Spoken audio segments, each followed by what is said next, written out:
히브리서는 엄숙한 경고의 책입니다.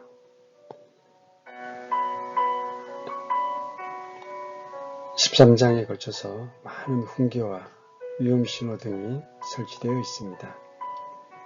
그리스도인들이 게으르거나 나태하지 않도록 경고하며 불법과 죄를 범하지 않기 위한 위험신호 등을 설치해 놓은 책이 바로 히브리서입니다.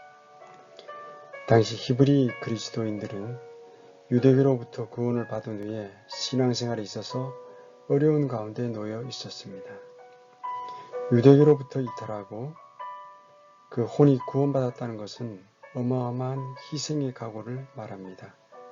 왜냐하면 그리스도를 신하는 것이야말로 동족과의 분리를 말하기 때문입니다. 가족은 물론 민족과도 갈라서는 것입니다. 이전에 연결되었던 것이 다 끊기는 것입니다.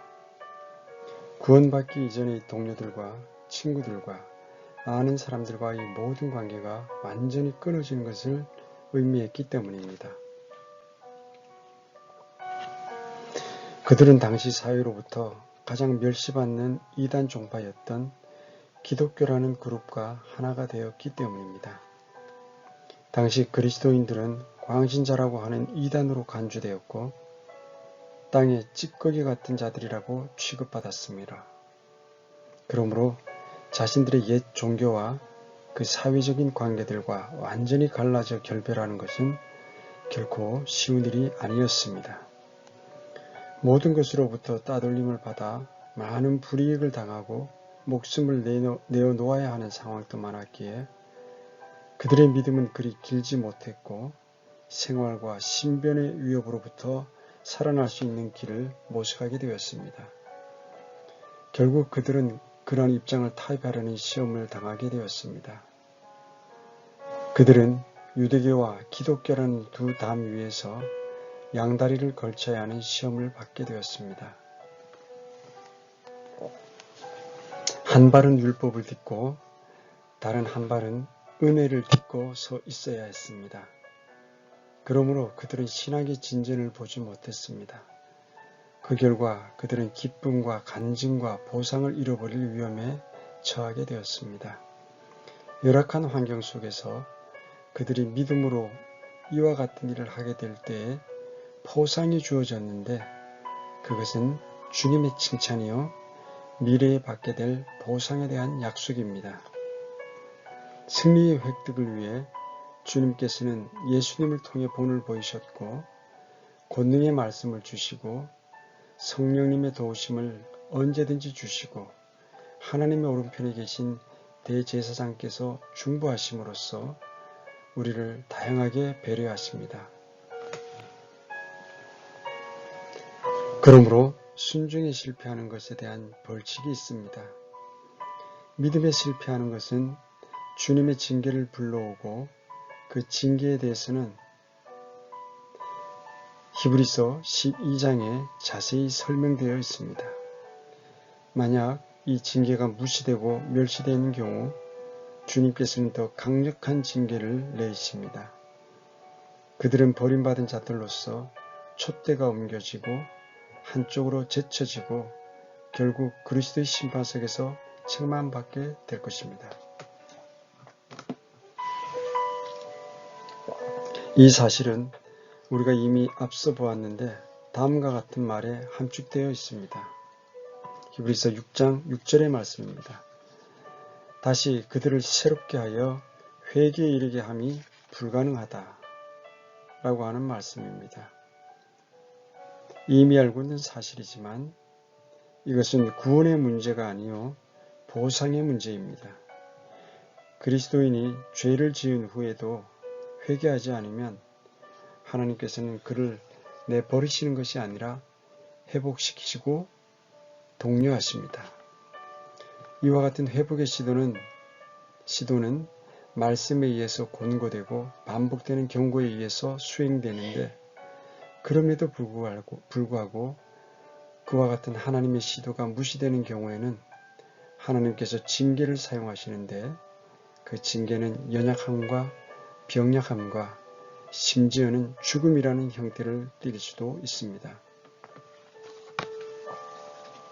이 말씀은 아주 엄숙한 계시의 말씀입니다. 만약 그리스도인이 징계 위에서도 단련받지 못하고 회개에 이르지 못한다면 그와 같은 자를 죽음으로 제거해 버릴 수 있습니다. 그래서 그런 사람은 그리스도의 심판석에 가서야 불로 정결함을 받게 될 것입니다.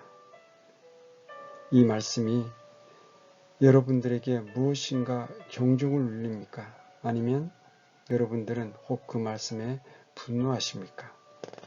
사랑의 하나님께서 그처럼 엄하게 자신의 자녀들을 다스린다는 것을 믿기 어렵다는 생각이 드십니까?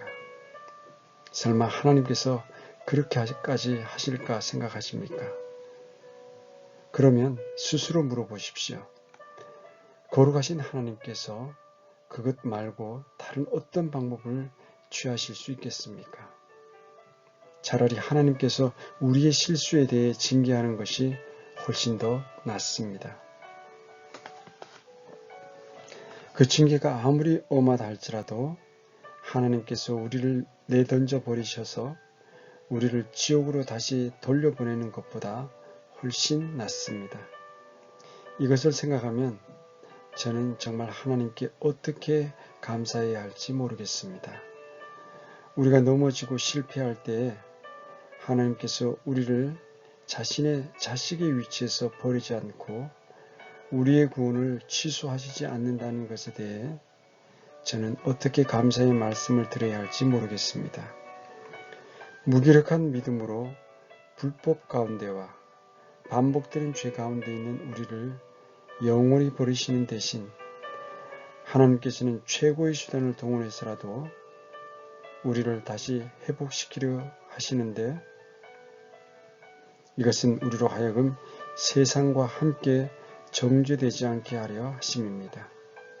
한번 여러분 자신에게 스스로 물어보십시오. 어떤 것이 더 좋으십니까?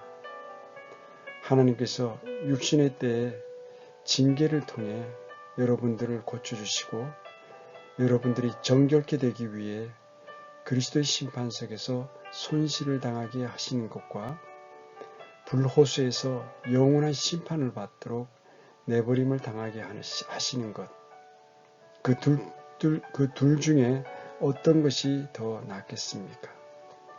어떤 것을 여러분들은 더 좋아하시는지요? 그 답변이야 너무 쉽지 않겠습니까? 그 어떤 강한 징계를 잠깐 동안 당하는 것이 영혼을 지옥에서 보내는 것보다 훨씬 더 낫습니다.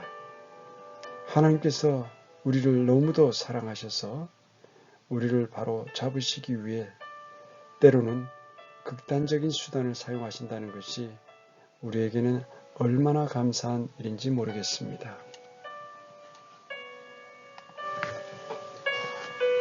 아브라함의 예를 살펴보겠습니다. 이 영광스러운 진리는 히브리서 6장 13절에서 19절까지 펼쳐져 있습니다. 믿는 자가 실패하고 떠내려가는 것에 대해 경고하신 후에도 회개에 이르도록 다시 세워지는 것이 불가능하면 신속하게 징계하시는데 이는 구원의 상실을 의미하는 것이 아니라 믿는 자로 하여금 정결하게 하는 방법에 대한 말씀입니다. 우리 실패에도 불구하고 하나님께서는 구원을 영원히 보장해 주신다는 예를 들기 위해 히브리서 기자를 통해 우리의 조상인 아브라함을 하나님께서 어떻게 다루셨는지를 우리에게 소개해 주십니다.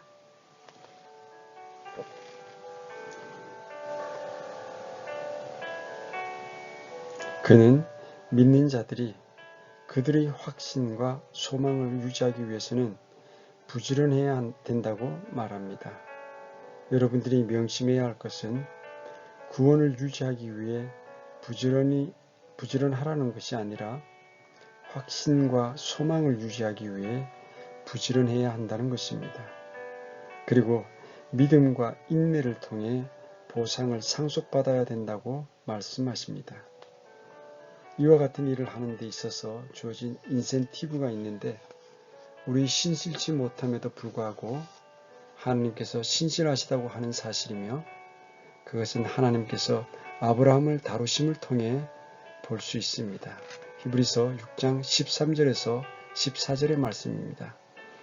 하나님께서 아브라함에게 약속하셨을 때에 더 큰 일을 두고 맹세할 수 없으므로 자신을 두고 맹세하여 이르시되 내가 반드시 내게 복을 주며 너를 번성하게 하고 번성하게 하리라 하셨더니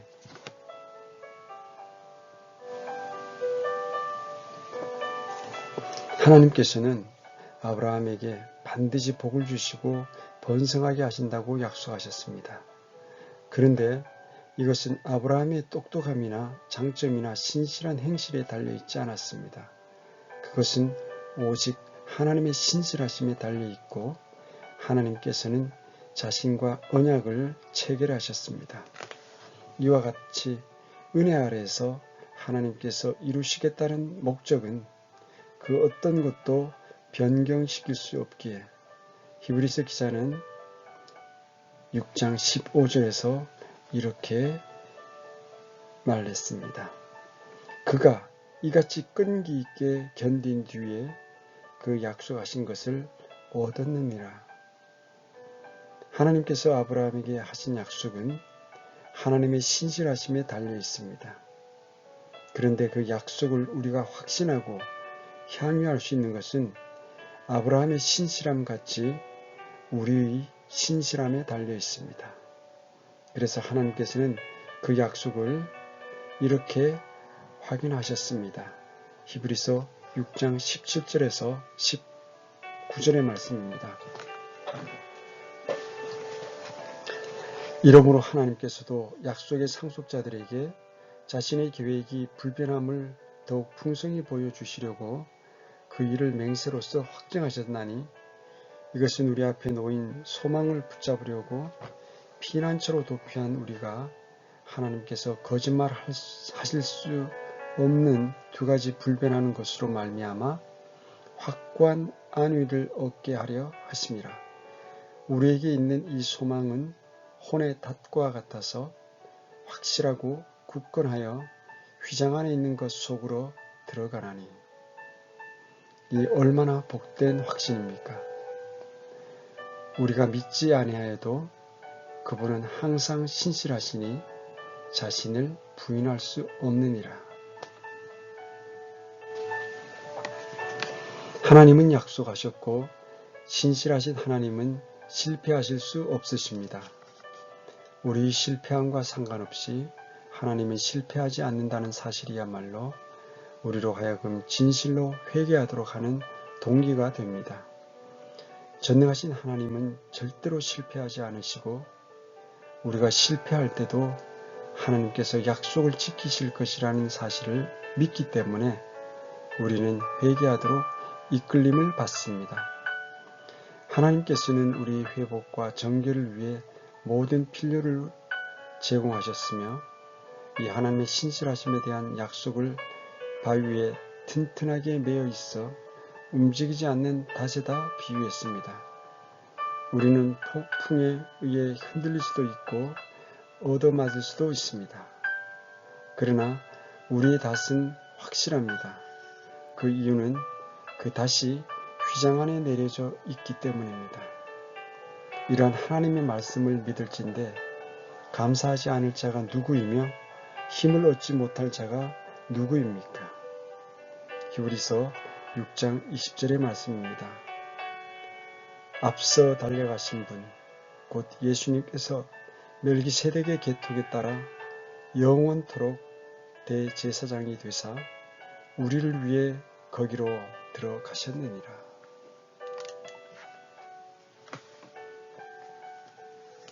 히브리서의 다음 7, 8, 9장은 삽입장에 해당됩니다. 완전하시고 완벽하시며 오래 참으시고 중보하시는 대제사장의 사역을 이 세 장에 설명하셨는데 그분은 예수님이시요 지금 하나님의 우편에 계신 분이십니다. 이와 같이 성령께서 그 세 장에다가 정리해 놓으신 것은 우리에 대한 주님의 사랑이 분명합니다. 이렇게 삽입에 해당되는 3장에는 우리가 배교하는 것을 막기 위해 하나님께서 제공해 주시는 것과 다시 새롭게 되는 것이 불가능하여 회개하지 못하는 지경까지 도달하지 않도록 하나님께서 제공해 주시는 모든 필요가 기록되어 있습니다. 예수님께서는 용서를 제공하고 계시며 우리를 지키시기 위해 은혜를 제공하겠다는 약속을 하십니다. 만약 우리가 하나님을 잘 섬기고 은혜의 왕좌 앞에 담대히 나가지 못한다면 6장과 10장에 나오는 준엄한 심판은 실로 우리를 낙담시킬 것입니다.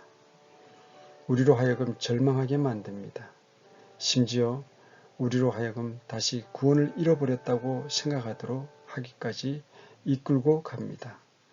그러므로 이와 같은 절망감으로부터 우리에게 용기를 주시려고 긍휼이 많으신 대제사장에 대해 아주 선명하게 묘사하는 내용이 이 두 엄숙한 경고, 즉 6장과 10장 사이에 삽입되어 있습니다.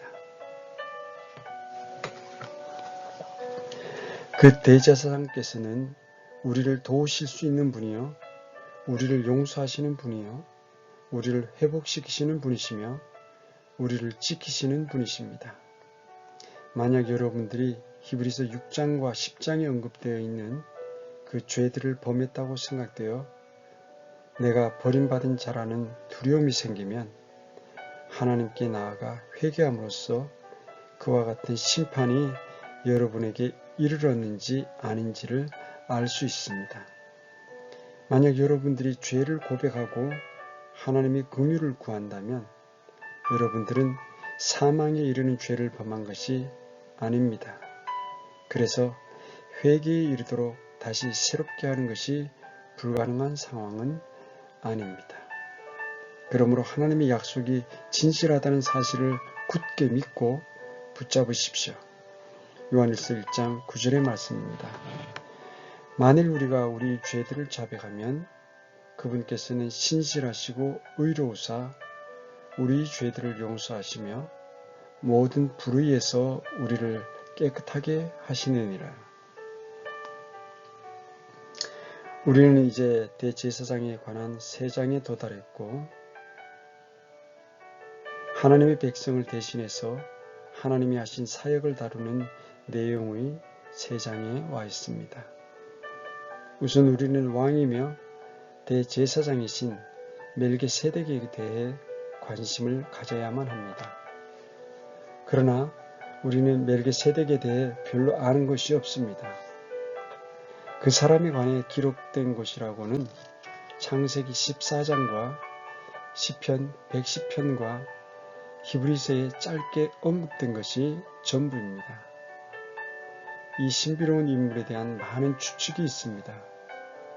어떤 사람은 그 멜기세덱은 그리스도께서 현현하신 것이다 라고 합니다. 즉 예수 그리스도께서 육체를 입고 나타나신 것이라는 의미입니다. 혹은 그는 특별한 메시지를 알리기 위한 특별한 사자임에 틀림없다. 노아의 아들 셈이라고도 합니다. 심지어 그는 강한 천사이다라고 하는 사람도 있습니다. 그런가 하면 그리스도를 예표하는 다른 인물이라고 주장하는 사람들도 있습니다. 그러나 우리는 추측할 필요가 없습니다. 왜냐하면 이 사람은 육신을 입고 나타나신 예수님 자신이든가 아니면 주님의 예표이든가 둘 중에 하나임이 틀림없기 때문입니다. 그 이유는 멜기세덱이라는 이름과 관련이 있습니다. 그 이름의 의미는 의의 왕이요 평강의 왕이라는 뜻입니다. 그의 조상은 신비 안에 감추어져 있습니다. 아비도 없고 어미도 없습니다. 날들의 시작도 생애의 끝도 없는 존재입니다. 그는 하나님의 아들과 같이 되었고 그리스도의 영원한 대제사장 직분을 예표합니다.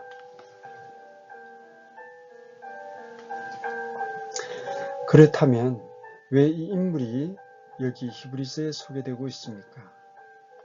히브리서 6장에 회개가 불가능한 죄에 대한 경고와 히브리서 10장에 고의로 짓는 죄에 대한 경고 사이에 멜기세덱이라는 인물이 왜 소개되고 있습니까? 하나님께서 우리를 위해 마련해 주신 최상의 것을 획득하는 데 실패하는 것을 방지하고 우리에게 승리를 주시고자 하는 바로 그 목적 때문에 대제사장이신 그 예수님이 하나님 왕자 오른편에 중보자로 계시는 것입니다.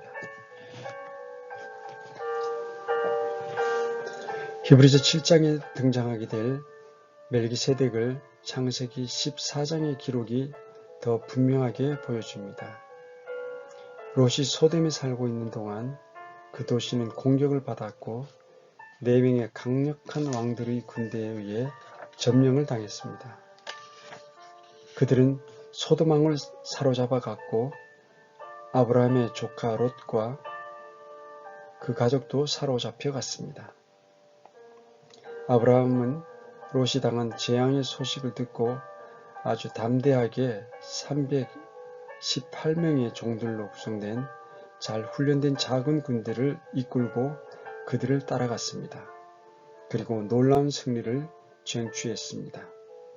그는 소돔이 빼앗긴 모든 노획물을 다 되찾아왔고 롯과 그의 가족들도 구출했습니다.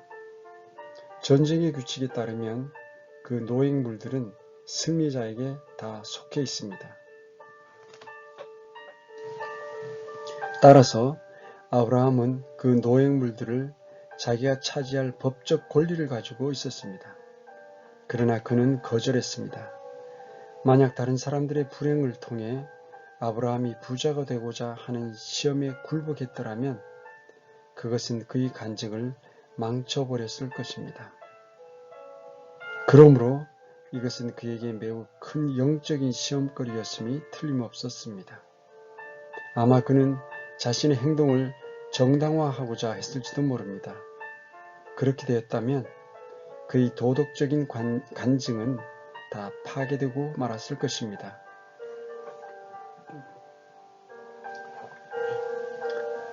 하나님께서는 아브라함의 나약함을 알고 계셨고 물질적으로 큰 이득을 쟁취하는 이 기회에 굴복할 위험을 알고 계셨습니다.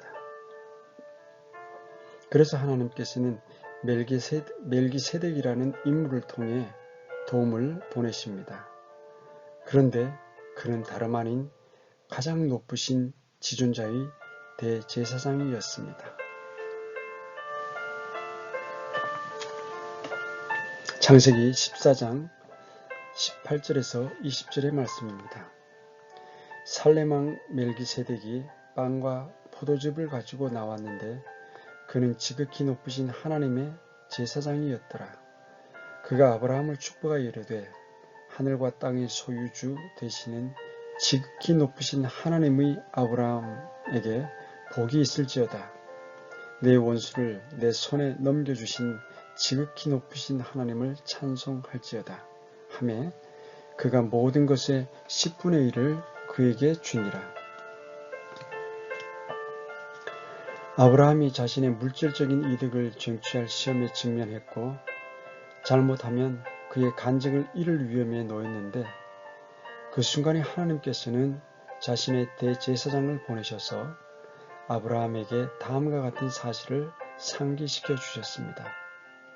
아브라함아, 너는 훨씬 더 뛰어난 것을 갖고 있으니 곧 하나님이시다. 그분께서 너희 후원자요 공급자이시기 때문에 너는 이 세상의 후원자를 필요로 하지 않는다. 너는 부유하게 되고자 의심 갈 만한 거래에 의존할 필요가 없다. 자, 아브라함이 이 말씀을 얼마나 잘 상기하고 있었는지 주목해 보십시오. 멜기세덱은 말했습니다. 창세기 14장 19절의 말씀입니다. 하늘과 땅의 소유주 되시는 지극히 높으신 하나님의 아브라함에게 복이 있을지어다. 이 말씀을 들은 아브라함은 주님의 세미한 음성을 듣는 듯 했습니다. 너는 갈망하는 눈초리로 그 망해버린 소돔의 노략물들을 바라보고 있지 않느냐? 아브라함아, 그것은 이 세상에서 아주 가치 없는 시시한 물건들에 불과하지 않느냐? 아브라함아, 너에게는 그와 같은 물건이 필요 없지 않느냐? 하늘과 땅의 소유주신 하나님이 내게 있지 않느냐? 하나님께서는 수천 개가 넘은 언덕들에 많은 가축들을 소유하고 계시지 않느냐? 그때 이 세미한 음성을 듣고 아브라함이 멜기세덱의 말을 잘 상기합니다. 전쟁을 내가 이긴 게 아니었구나. 하나님께서 그 전쟁을 이기셨구나. 그래서 그 사실을 깨닫고 멜기세덱의 다음과 같은 말에 아브라함이 10분의 1로 반응합니다. 창세기 14장 20절의 말씀입니다. 내 원수들을 내 손에 넘겨주신 지극히 높으신 하나님을 찬송할지어다 하며 그가 모든 것의 10분의 1을 그에게 주니라.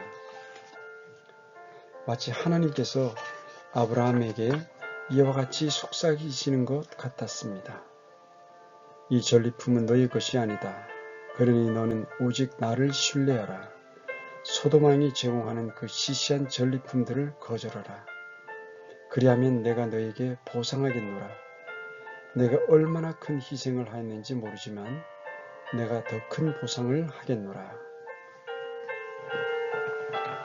이와 같이 아브라함은 하나님의 도우심을 받았고 그는 모든 것의 10분의 1을 하나님의 제사장에게 드렸습니다. 그때 소돔 왕이 와서 그에게 말했습니다. 사람들은 내게 주고 재물은 내가 취하라. 그러자 아브라함은 다음과 같이 대답했습니다. 창세기 14장 22절에서 23절의 말씀입니다. 아브라함이 소돔 왕에게 이르되 내가 하늘과 땅의 소유주 되시는 지극히 높으신 하나님 곧 주께 내 손을 들어 맹세하였노니 이것은 내가 이르기를 내가 아브라함을 부자로 만들었다 할까 염려하여 내게 속한 것은 시로라기 하나나 신발끈 하나라도 내가 취하지 아니하리라. 아브라함은 위대한 승리를 거두었습니다. 4명의 강력한 왕에게 거둔 승리보다 더 큰 승리를 거둔 것은 자신의 육신의 욕망을 이긴 것입니다. 그것은 아브라함의 자기 자신에 대한 승리였습니다. 그는 자아를 정복하고 하나님께 굴복했습니다. 그러자 하나님께서 보상을 주셨습니다. 창세기 15장 1절의 말씀입니다. 이 일들 뒤에 주의 말씀이 환상 속에서 아브라함에게 임하여 이르시되 아브라함아 두려워하지 말라. 나는 내 방패요 내가 받을 지극히 큰 보상이니라 하시니 하늘에 계신 우리 대제사장께서는 동일한 일을 우리에게 해주시기 위해 전능하신 하나님 오른편에 중보자로 계십니다. 만약 우리가 세상의 후원자들을 받아들이려는 시험에 직면하면 하나님은 우리에게 상기시켜 줍니다. 우리는 믿지 않는 자들의 우정을 필요로 하지 않습니다. 우리에게는 예수님이 계시기 때문에 멜기세덱이 아브라함을 강하게 하기 위해 빵과 포도주를 가져왔듯이 예수님께서는 주의 만찬을 예수님의 영광스러운 죽음과 부활의 기념으로 우리에게 주셨습니다. 사람들은 우리가 만약 성공하고 싶다면 세상과 협력해야 되고 믿지 않는 자와 타협해야 한다고 생각합니다. 때로 우리는 그리스도를 위해 우리가 세상으로부터 분리된 입장을 선포하는 것이 인기를 잃어버리는 것을 뜻하고 물질을 상실하고 심지어는 가난과 파산을 의미하기도 한다고 생각할 것입니다. 이 순간 우리는 이 세상의 악한 행실을 용납하도록 시험을 받게 되고 그래서 그 경계선상에 빠지도록 시험당할 때도 있습니다. 의심적인 행실을 하도록 시험을 당할 수도 있고 사회나 또는 경제적인 거래에서 깔끔하지 못한 행동을 불사하면서 우리 고객을 확보하고자 하는 그러한 시험을 당할 수도 있고 그렇게 해서 우리의 간증을 흐리게 만들어 버릴 수도 있습니다. 우리가 느끼기에 도움이 될 만한 그러한 사람들을 불쾌하게 만들지도 모른다는 두려움 때문에 세상과 타협하자는 시험에 무너질 수도 있습니다. 그러나 하나님께서는 아니라고 말씀하십니다. 나를 신뢰하라. 나를 위하여 온전하게 되라. 깨끗지 않은 것에는 손대지 말라. 때로는 거룩하게 분리된 신앙생활이 너무 큰 희생처럼 보입니다. 그러나 우리가 하나님을 담대히 신뢰하기만 하면 주님께서는 우리에게 보상해 주십니다. 이와 같은 축복이야말로 이 땅에서의 우리의 희생을 아주 가치없고 시시하고 별 볼일 없는 것처럼 보이게 만들 것이요.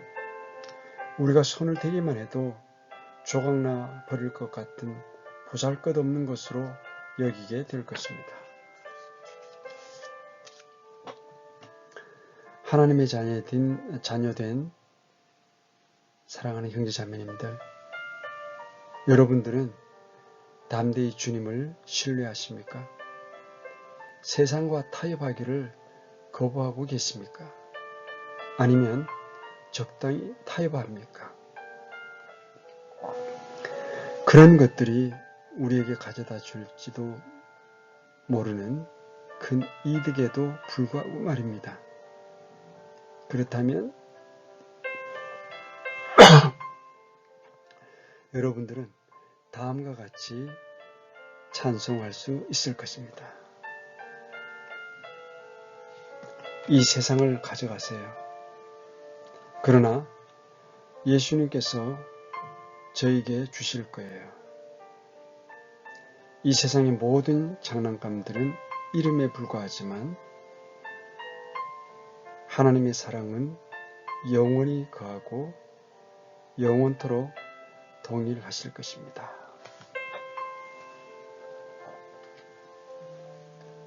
히브리서 13장 5절에서 6절의 말씀으로 오늘의 말씀을 마치도록 하겠습니다. 너희의 행실을 탐욕이 없게 하고 너희가 가진 것들로 만족하라. 그분께서 이르시되 내가 결코 너를 떠나지 아니하고 너를 버리지 아니하리라 하셨느니라. 그러므로 우리가 담대히 말하되 주는 나를 돕는 분이시니 사람이 내게 무엇을 행하든지 내가 두려워하지 아니하리라 하노라. 오늘도 함께해 주셔서 감사합니다. 평안하십시오.